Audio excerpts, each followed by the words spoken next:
Zdaj jaz že imam celi ta podcast one big question, ki sem ga hotel več sprašati.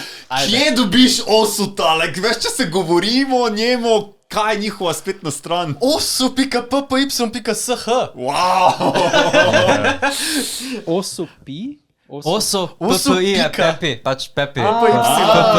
PPI pa SH je pa... Ja, je pa končnica. Pomena, SH, kaj bi bil SH? Ja, to... SH končnica se v glavnem imenuje kot bash, programerski language, ne? Ja. Samo verjetno tudi, če bi Osu napisal v Google, bi ti tudi dalo prvo stran. Zakaj imaš pa to vprašanje? Ja, pač mi je bilo vse eno, ker pa muzika, ki dobiš, pa kak to ono. Vse je na websajtu. Vse je na tistem enem sajtu. Pač tam se downloada game, tam se pol greš pod bitmape, pa profil narediš. Imajo pol tudi tutoriale, kako bitmape narediti, kako skinati in podobne stvari.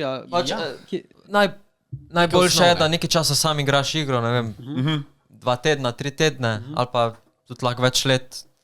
Pa enkrat, ko ti pol postane tako zanimivo neko ustvarjalno žilico, nekaj ustvarjaš, pol, recimo, da sem pozabil, kaj sem mislil že povedati. Ampak za turnirje se tudi uporablja dejansko na tej strani tvoj profil. In tu je, kjer imaš potem svoj badge dejansko, naredim pa vse. Ja. Pač praktično ti ta badge nekako da nek čar. Ja, jaz sem en izmed playerov, ki sem dejansko zmagal na nekem turnirju, ne? Nekem turnirju, ki je bil kao sponzoriran, oziroma je bil, to se ne reče, da je bil sponzoriran, ampak samo to, da je uraden, recimo nek uraden tournament oziroma turnir.